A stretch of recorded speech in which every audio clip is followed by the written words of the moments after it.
Mi nombre es Janet Holloway y nunca imaginé que escucharía a mi propio hijo decirme que me fuera de su casa. Tenía 65 años cuando Daniel, mi único hijo, se puso frente a mí y dijo con una voz firme: «Mamá, deberías buscar un nuevo lugar para vivir». Su esposa, Megan, ni siquiera levantó la vista de su teléfono cuando añadió: «No podemos tener a una anciana inútil aquí una vez que llegue el bebé». Esa sola frase me destrozó más que cualquier dificultad que hubiera soportado en mi vida. Crié a Daniel sola después de que mi esposo se fue. Trabajé de noche, tomé turnos dobles y sacrifiqué todo para que él pudiera tener oportunidades que yo nunca tuve. Y ahora me estaban diciendo que ya no pertenecía allí. 6 meses antes, había vendido mi propia casa modesta para ayudarlos con el pago inicial de la suya. $40,000 de mis ahorros de jubilación fueron directos a su sueño. Me prometieron que sería solo temporal, que una vez que estuvieran en pie encontraríamos un mejor arreglo. Durante medio año, viví en el garaje convertido detrás de su casa nueva. Les pagaba renta, cocinaba sus comidas y hacía su ropa, mientras Megan descansaba durante un embarazo difícil. Incluso ayudé a Daniel con la instalación eléctrica y el piso cuando convertimos ese garaje en algo habitable. Pensé que estaba siendo útil. En realidad, estaba siendo usada. Imagínate dar todo lo que tienes a tu hijo solo para que te digan que ya no eres necesario en el momento en que la vida se vuelve incómoda. Ahí comienza mi historia. Esto no se trata solo de una casa o de una hipoteca. Se trata de gratitud, de dignidad y del momento en que te das cuenta de que el amor familiar no puede existir sin respeto. Estaba allí en esa cocina escuchando a mi hijo y a su esposa planear un futuro que no me incluía. Y entendí algo muy claramente. Ellos pensaban que tenían todo el poder. Lo que no sabían era que todavía tenía cartas que jugar. Cuando la gente habla de sacrificio, a menudo imagina gestos grandiosos. Para mí, el sacrificio no fue un momento dramático, sino miles de pequeñas decisiones tomadas a lo largo de décadas. Después de que mi esposo se fue, trabajé en 2 empleos solo para mantener comida en la mesa. Hubo mañanas en las que caminaba hasta la parada de autobús en la nieve porque no podía pagar tanto el pasaje como los víveres. Hubo noches en las que me quedaba despierta cosiendo parches en los jeans de Daniel porque comprar ropa nueva estaba fuera de cuestión. No me importaba. Cada dolor en mi cuerpo y cada noche sin dormir valían la pena cuando veía a mi hijo prosperar. Daniel era mi orgullo. Cuando se graduó de la universidad, sentí como si todos los años de lucha finalmente hubieran significado algo. Cuando se casó con Megan, creí que ganaba una hija. Recuerdo estar en la iglesia, con lágrimas en los ojos, convencida de que los años más difíciles ya habían quedado atrás. No tenía idea de lo que venía. Cuando Daniel y Megan encontraron la casa que amaban, los números simplemente no les cuadraban. Sin ayuda, el sueño se escaparía. Miré mi cuenta de ahorros, el pequeño fondo que había cuidado para mi propia jubilación, y tomé una decisión. Vendí mi casa y les entregué $40,000 para el pago inicial. Me abrazaron, me dijeron que era solo temporal y prometieron que solucionaríamos todo juntos. Les creí porque quería creer. Durante los siguientes 6 meses viví en el garaje que Daniel convirtió en un pequeño apartamento.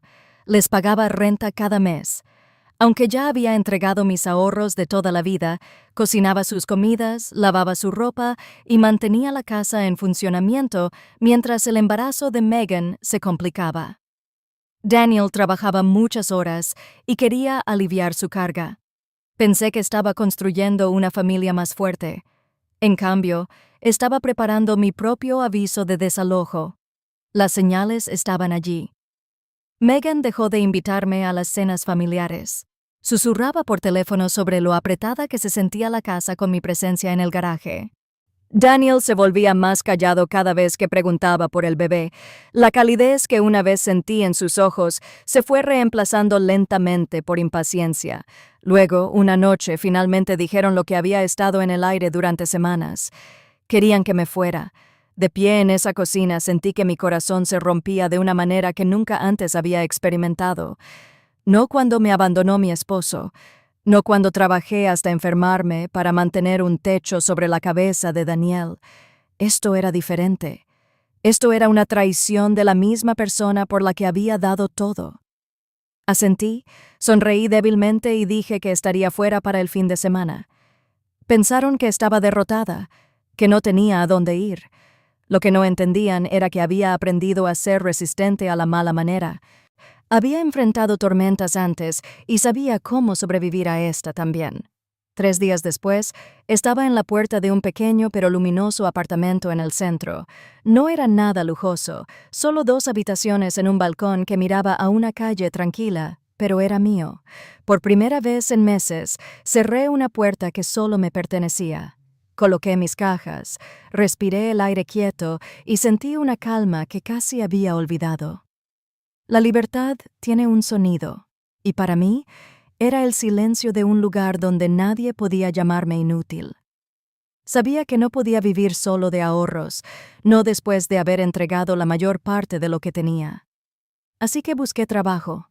Tenía 65 años y las solicitudes de empleo parecían intimidantes, pero tenía años de experiencia con papeleo, detalles y personas. Fue entonces cuando conocí a Richard Blake. Era un desarrollador inmobiliario con una visión de transformar viejos barrios en comunidades prósperas. Richard necesitaba a alguien que conociera bien la zona, alguien que pudiera recorrer casas y detectar tanto potencial como problemas. Había pasado 30 años ayudando con reclamaciones de seguros y asistiendo a contratistas después de tormentas. Conocía los huesos de las casas, la forma en que las paredes guardaban secretos, la forma en que los cimientos contaban historias. Richard me ofreció un trabajo como consultora inmobiliaria. Era un salario estable, horarios flexibles y, lo más importante, una oportunidad de volver a estar en pie por mi cuenta. Me lancé a aprender el rol. Con una carpeta en mano, inspeccionaba áticos, revisaba plomería y recorría cocinas, imaginando qué clase de familias podrían convertirse en ellas. Ya no era solo una invitada en la casa de alguien más, era la que daba opiniones expertas sobre si una casa podía sostenerse o desplomarse. Luego llegó el día en que Richard mencionó la calle Maple. Mi corazón se aceleró porque conocía esa calle muy bien. Era donde vivían Daniel y Megan. Dijo que le interesaban varias propiedades allí, incluido un garaje convertido. Supe de inmediato a qué casa se refería. Recordé las noches en que ayudé a Daniel a colocar suelos y el cableado eléctrico que arreglamos sin permisos. Todos esos atajos podrían ser ahora los detalles que llamaron la atención de Richard. Por un momento, dudé. Una parte de mí quería proteger a mi hijo, pero otra parte recordaba estar en esa cocina, escuchando a mi propio hijo decirme que me fuera. El amor familiar no puede construirse en silencio y negación. Decidí que no interferiría, no mentiría por ellos.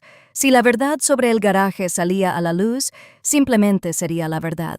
Y quizás, por primera vez en mucho tiempo, la verdad finalmente estaba de mi lado. Era una brillante mañana de primavera cuando Richard me pidió que lo acompañara a una inspección en la calle Maple. Sabía a dónde íbamos antes incluso de que diera la dirección. La casa de mi hijo. Mi estómago se apretó, pero no dije nada. Ahora ese era mi trabajo, y me había prometido no esconderme de la verdad. Llegamos a la entrada conocida, y por un momento me inundaron recuerdos de cenas dominicales y las risas que solían llenar esa casa. Richard salió del coche, con su tableta en mano, con su sonrisa profesional en su rostro. Lo seguí, sosteniendo mi carpeta, intentando mantener mis emociones bajo control. A través de la ventana delantera, vislumbré a Megan.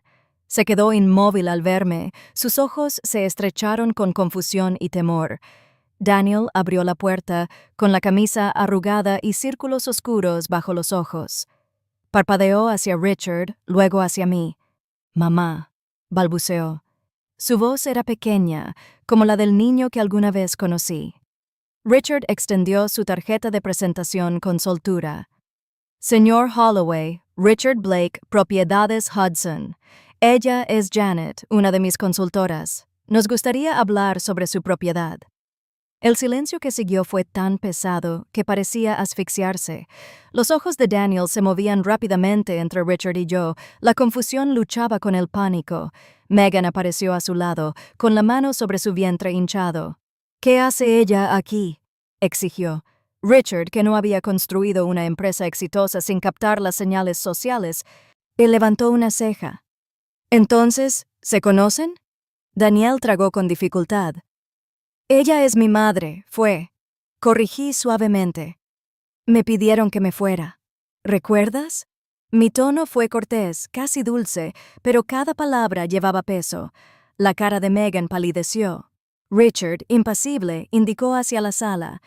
«Quizá podríamos sentarnos y hablar de negocios». Dentro, me hundí en una silla en la que nunca me habían invitado a sentarme cuando vivía allí. Richard extendió sus papeles sobre la mesa de centro. «Permítame ser directo», dijo.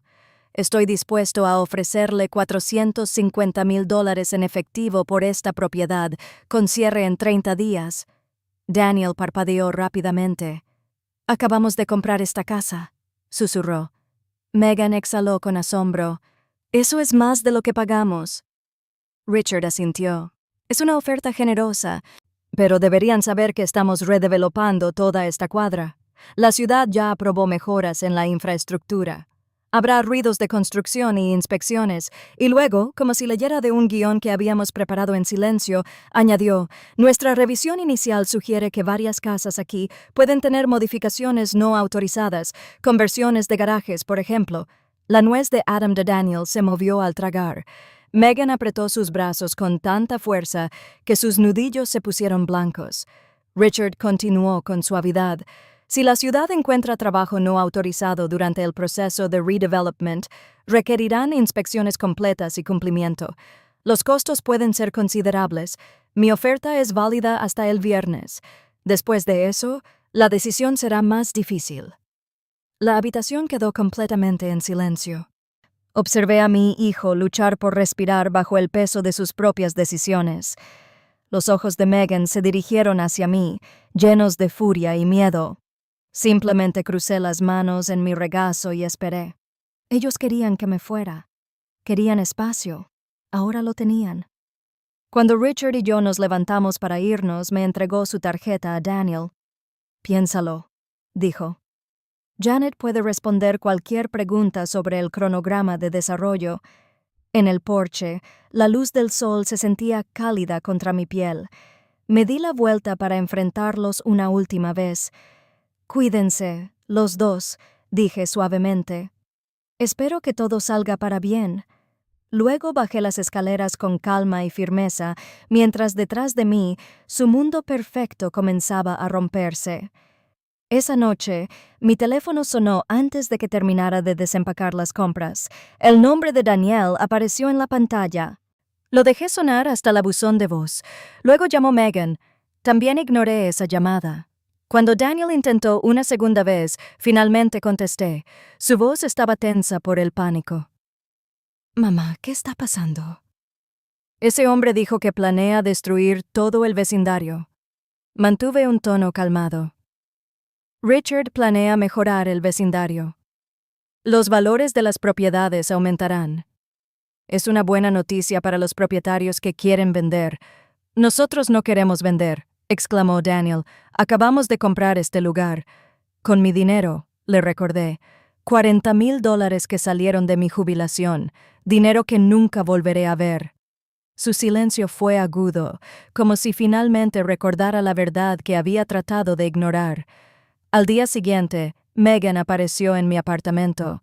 Su maquillaje estaba desordenado, sus ojos rojos. No esperó a que la invitara. «Por favor». «Janet», suplicó. «Me equivoqué. Estaba estresada por el bebé. No debí decir lo que dije, pero esto es una locura. No puedes destruirnos por un error». Me apoyé en el marco de la puerta. «Un error. Tú me llamaste inútil. Convenciste a mi hijo de echarme de la casa que ayudé a comprar. Eso no fue un simple error de palabra. Eso fue lo que elegiste ser». Los labios de Megan temblaron. «Somos familia». La familia comete errores. La familia no descarta a los demás cuando la vida se vuelve incómoda, dije en voz baja. Aseguraste que supiera que no eras familia. Yo solo era la mujer que te entregó el dinero. Sus lágrimas fluyeron aún más fuerte. ¿Qué quieres de nosotros? ¿Cómo arreglamos esto? La pregunta quedó en el aire como humo. La miré, recordando las innumerables veces que ella había susurrado sobre mí a sus amigos, cerrándome puertas en la cara. No había forma de arreglar eso. No puedes deshacer una campana, Megan. Esa noche, Daniel deslizó una nota debajo de mi puerta. Mamá, sé que no puedo deshacer lo que hicimos. Lo siento, no es suficiente, pero Megan está asustada. El bebé está en camino y no tenemos a dónde más acudir. Eres la persona más fuerte que conozco. Por favor, arregla esto. Me quedé con esa nota en las manos mucho tiempo. La persona más fuerte que él conocía. Tenía razón, pero la fuerza no siempre significa intervenir para rescatar. A veces la fuerza consiste en dejar que otros enfrenten las consecuencias que crearon. Por primera vez en mi vida, doblé la nota y la puse en un cajón, sabiendo que esta vez no tenía intención de salvarlos.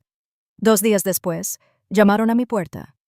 Cuando la abrí, encontré a Frank y Linda Morrison, los padres de Megan, de pie en el pasillo. No los había visto desde la boda. Frank fue directo al grano. Janet, necesitamos hablar sobre Daniel y Megan. Los invité a entrar y sirví café. La cara de Linda estaba pálida. Sus manos se retorcían en su regazo. Megan nos llamó llorando. Ella explicó.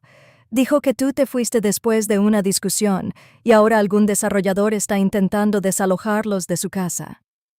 Frank se inclinó hacia adelante. Seguramente hay algún malentendido que podemos aclarar. Coloqué mi taza con cuidado. ¿Qué exactamente te dijo Megan? Linda miró a su esposo. Ella dijo que te lastimó no ser incluido en la planificación del bebé, que querías vivir en el garaje permanentemente y que te fuiste por privacidad. Mis labios se curvaron en una pequeña sonrisa sin humor. Versión interesante. Entonces, abrí un cajón y saqué una carpeta con avisos de la ciudad. Estos llegaron hace meses. La manzana ya estaba marcada para Red de Arroyo. La conversión del garaje de Daniel nunca fue permitida. Había arreglado que contratistas lo arreglaran en silencio a mi costa. Luego, antes de que pudieran hacer el trabajo, me echaron. Colgué los documentos en la mesa. La mandíbula de Frank se tensó al leer. «Ella te llamó inútil», susurró Linda. «Entre otras cosas», les dije con calma. Esperaba incredulidad, pero en lugar de eso, vi vergüenza en el rostro de Linda y enojo en el de Frank. «La criamos mejor que eso», murmuró él. «La gente muestra quiénes son cuando la comodidad se vuelve más importante que el carácter», respondí. Linda preguntó suavemente.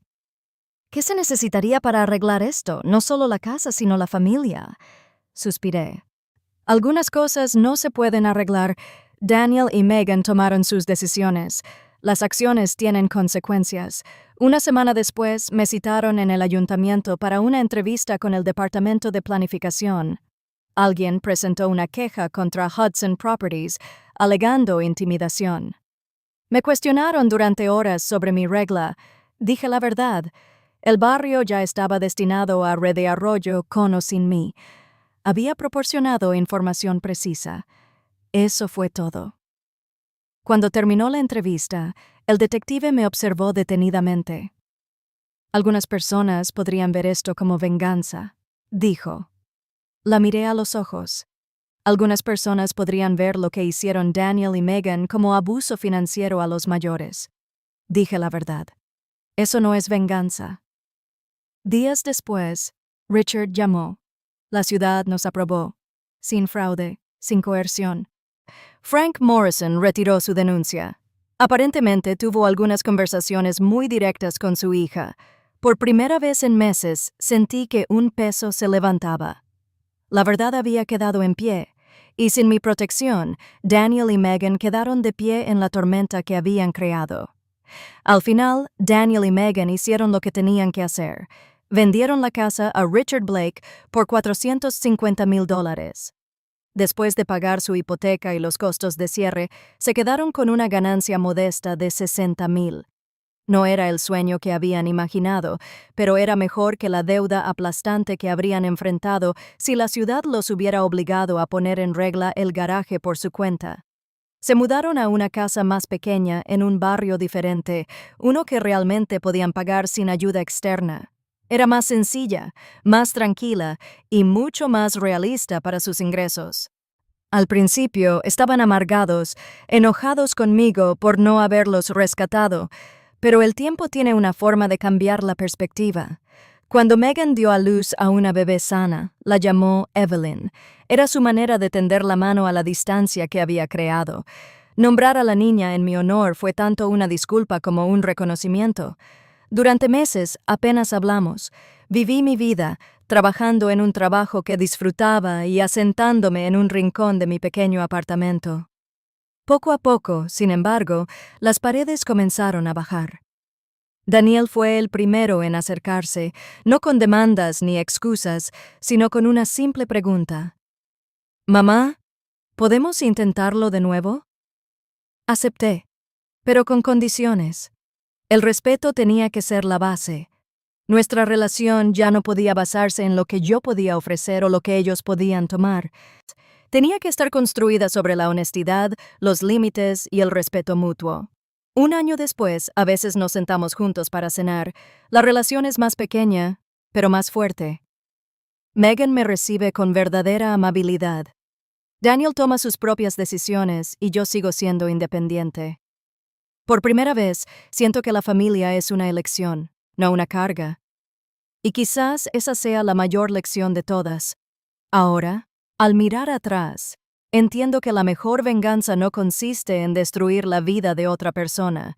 Se trata de negarse a seguir siendo una víctima en la propia. Durante tantos años, pensé que ser una buena madre significaba sacrificarlo todo y aceptar las migajas de gratitud que ofrecían. Ahora veo que el amor verdadero requiere límites. Sin respeto, la familia se convierte en una palabra sin significado. Daniel y Megan me enseñaron esa dolorosa verdad. También me enseñaron que a veces el acto más amoroso que puedes dar es apartarte y dejar que otros enfrenten las consecuencias de sus decisiones. Al negarme a cubrirlos, les di la oportunidad de crecer. No fue fácil verlo, pero era necesario. Hoy, estoy orgullosa no solo de mi resiliencia, sino también de las lecciones que todos tuvimos que aprender a la fuerza. Cuando mi nieta, la pequeña Evelyn, me alcanzó y dijo su primera palabra, «Gama», lloré lágrimas de alegría porque sabía que crecería en una familia que finalmente había aprendido el valor del respeto. Ella conocerá a su abuela como alguien que se mantuvo firme, que no sería borrada y que encontró fuerza no en la ira, sino en la dignidad. A quien esté escuchando y alguna vez se haya sentido descartado, ignorado o tratado como si ya no importara, recuerda esto. Tienes derecho a exigir respeto. Tienes derecho a exigir que el amor venga acompañado de honor, no solo de conveniencia, y a veces lo más valiente que puedes hacer es simplemente alejarte y construir una vida a tu manera. Si esta historia te tocó, por favor dale like a este video, compártelo con alguien que pueda necesitar este mensaje y cuéntanos en los comentarios desde dónde estás viendo. Leemos cada comentario y no olvides suscribirte para más historias de resiliencia, justicia y verdades familiares. Tu voz importa y tu historia merece